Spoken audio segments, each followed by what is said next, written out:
Welcome to another edition of BFT Chat with me, Norvan Acquah-Hayford. Having a chat with us today is Anabel González. Anabel is a Senior Director for Trade and Competitiveness Global Practice at the World Bank Group. And she will be speaking to us today on several issues. Don't forget that Ghana recently, that is on the 4th of June, signed on to trade facilitation agreement at the WTO, that is the World Trade Organization. Thank you very much, Anabel, for joining us today. First, let's look at competitiveness. You are in charge of the trade and competitiveness at the World Bank. Do you think that we as a country has been competitive enough on the global stage? Well, thank you very much for this opportunity. I think that if you look at different indicators of competitiveness, Ghana has been sliding over the past few years in the area of competitiveness. For example, if you take the Doing Business report, despite moving up 3 positions in the latest report in 2017, Ghana is still in place 108. There are other African countries, for instance, Mauritius, Rwanda, Botswana, South Africa, Kenya, that have a more conducive business environment. Likewise, if you look at the report of the Ghana Association of Industries or the World Economic Forum, you find that there are a number of elements that are hampering the competitiveness in Ghana, including the macroeconomic environment, access to finance and cost of credit, infrastructure, and in particular energy, the supply and cost of energy, and in general a business environment that is more fluid, with shorter times, reduced costs, to do permits, licensing in a number of areas. Now, having said this, our experience at the Trade and Competitiveness Global Practice at the World Bank Group shows that if a number of factors are in place, countries are able to address these challenges. Having ownership and leadership at the high level are very important. Having technical strong teams at the government, also very relevant. Establishing clear goals is very important. Having monitoring and evaluation mechanisms, another key factor. And finally, last but not least, developing strong mechanisms of coordination and dialogue between the government and the private sector is also very important. So with these things that you talk about, could it be some of the reasons why we are not able to attract the kind of investment, foreign direct investment into this country? Because we're looking at the last report from the Ghana Investment Promotion Council, and our FDIs have dipped over 80%. Yeah. Is that the case? Yes. And how do you think we could, beyond what you have already elaborated, the very specifics that we should do as a country to ensure that we can turn the tables around? Well, the competition for foreign direct investment is global. So foreign investors, can look around the world and choose where to go to.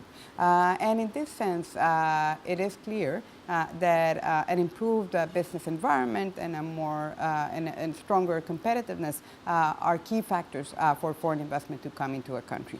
And I would say that this is very important in the case of Ghana, both to be able to attract foreign direct investment, to sustain high levels of attraction of foreign direct investment, but also to attract domestic investment in order to diversify the economy. Because as we know, Ghana's exports are concentrated on 3 products, gold, oil, and cocoa, and there has been important new products that have been that the country has begun to export, but there is still much more to do in this area, which will be a key factor in order to sustain growth and to create jobs in going forward. I see. I mean, we know that the last, just recently on the 4th of January, Ghana, signed or ratified the WTO. Wonderful things. But the challenge has been, and from other countries when you read around, has to do with the influx of substandard goods. I mean, what do we do to ensure that in our quest to ensure that there's free trade among everybody, people can bring in their goods to Ghana, we could also take our goods to these other places. We are not becoming a dumping ground. I think you mentioned two very important things, and let me address them separately. First is that Ghana just recently ratified the Trade Facilitation Agreement of the WTO. This is very important because if a country is going to engage in the global economy, if you're going to export more and import more, you need to reduce trade costs. You need to make your customs more efficient.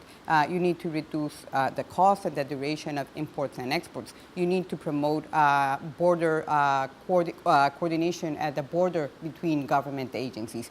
You need to put in place a risk management system. And the Trade Facilitation Agreement provides a very conducive umbrella to undertake these very important reforms. And we at the World Bank Group stand ready to support Ghana in this area. So this is like one part which I think is very important. Now, the second point that you raised also very importantly is the need for a country to have in place consumer protection standards. And I think that this is very relevant to promote the health, the safety, the security of consumers. Now, there's nothing in trade agreements that is incompatible with protecting consumer standards. What we have found in many places is that the problem lies more, sometimes is lack of a clear framework for the protection of consumer protection, lack of standards, for example, in a particular area, but more frequently it is weak implementation of standards that are already existing, lack of investments that may be necessary, for example, in laboratories, or lack of trained personnel that may be able to actually verify compliance with those standards. So from this perspective, one area, again, in which we work with, in the Trade and Competitiveness Global Practice is strengthening government's capacities to put in place a quality infrastructure that will be able to support consumer protection objectives in the country. Now, let's look at, the fact that we are looking, the new government that has come in, if you look at their manifesto, clearly there is that aggressive industrialization drive that they are looking at. From where you sit, how do we ensure that, we can be able to achieve this particular drive, making sure that we don't in any way, necessarily have a protectionist regime to support local industries? Yes, I think that we have done a study on manufacturing in Ghana, and we have identified that there are a number of measures that can be put in place to support industrialization in Ghana, and none of them have to do with establishing a protectionist trade regime. I think actually Ghana has the advantage of having a relatively open trade and investment regime. So some of the key factors that we see is building on the potential that Ghana has, measures that can be put in place at the sectoral level and at the firm level. For example, we have done some product-based analysis in Ghana and found that in the area of fisheries, there is great potential. That in the area of agribusiness, there's also important potential. We've already begun to see Ghana exporting pasta, Ghana exporting some fruit juices and concentrates. All this is, again, areas of opportunity, including in the services sector, for instance, in tourism. So looking at what are the constraints at the sectoral level, at the firm level, is very relevant. But it is also very important to look at this horizontal economy-wide measures, including, for instance, as we were saying, improving the business environment, improving trade facilitation.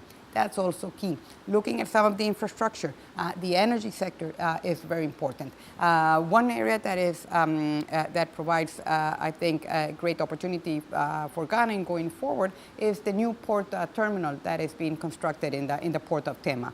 And our sister organization, the International Finance Corporation, the IFC, is actually investing in this project because we see this as a key infrastructure development for continuing to enhance Ghana's possibilities to participate in the global economy.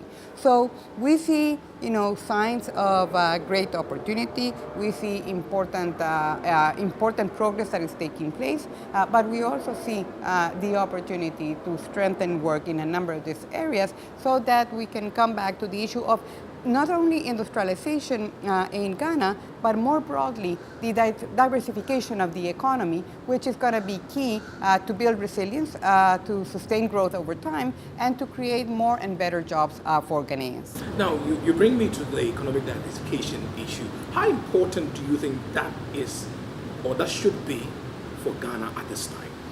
I think it should be very important. I think that the end of the super cycle, commodity super cycle, reminded us once again the challenges that countries face when they are dependent on few commodities, unprocessed commodities. The fact that 75% of Ghana's exports are concentrated in gold, oil, and cocoa is a cause for concern. But Ghana has already shown that it can diversify, and we have seen exports, for instance, to ECOWAS countries of cosmetics, aluminum products, some food processing as well. So there are some signs there that the country has potential. But again, it needs to work at putting in place measures at the economy-wide level, sector level, firm interventions that will be able to unleash this potential. Because, you know, this opportunity, I think this is the moment precisely to put in place, to begin to put in place some of these measures, put in place an agenda of actions in the short term, actions more in the medium to long term, so that Ghana can begin to build this capacity and be able to have a more diversified structure. What are some of the prescriptions that you have, the specific areas that you think that this diversification that we talk about should be looked at by the current government? Well, let me give you two examples, I think, which are relevant. One is the area of trade facilitation, as we were saying. Compared to other countries, the time and cost to export and to import in Ghana is very, very high, or it takes very long. And that is a major impediment, because in the world today, if Ghana is going to participate in regional and global value chains, you need to import in order to be able to export. So looking at how to enhance trade facilitation, looking at how to reduce non-tariff barriers becomes a very important element. Another important aspect is looking at the business environment, being able to attract more foreign and domestic investment. This is going to be key to be able, again, to connect to regional and global value chains. But you may also want to think about interventions at the firm level. How do you strengthen managerial capabilities in Ghana? This is very important in going forward. How do you develop the skills that are needed to move into newer products? So I think that there's a very, I would say it's a very exciting agenda in going forward. I think that some of the fundamentals are in place, and we, the Trade and Competitiveness Global Practice of the World Bank Group, stand ready to support Ghana in this exciting journey. As we bring this very interview to an end, Anabel, let me find out from you what you think about this PPP we talk about, public-private partnership. Some say that, listen, let's rather go for the BOTs, that's the build, operate, and transfer, instead of, you know, going for the PPPs. But some also ask the question, what is government's business in engaging in doing business?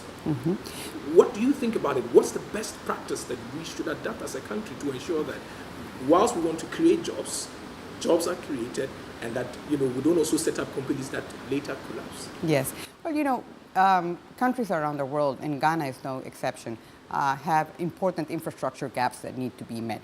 And it is very rare to find that a government can finance a complete infrastructure gap in a country. And there's a question also about how desirable that would be. So looking at different instruments, looking at different mechanisms is important. And public-private partnerships are a very important tool to actually be able to close that infrastructure gap. Now, it is important, and I think this is also the case in Ghana, to have a good regulatory framework in place, to have the organization that will support the development of public-private partnerships, and to have the trained staff that will be able to actually negotiate with the private sector and implement PPPs. So you can also do BOTs. I don't think there is a unique recipe, a silver bullet, that can apply to a particular country. But actually, I do think that looking at PPPs as a tool, as an instrument, is something that a country should not miss, because it can be a very effective mechanism to address these shortcomings in infrastructure. Thank you very much, Anabel. Thank you. I appreciate it. Thank you very much. Well, this has been another edition of the BNFT Chart. Join us again for another edition of this particular program. It is brought to you by Kenkin C, the BNFTonline.com.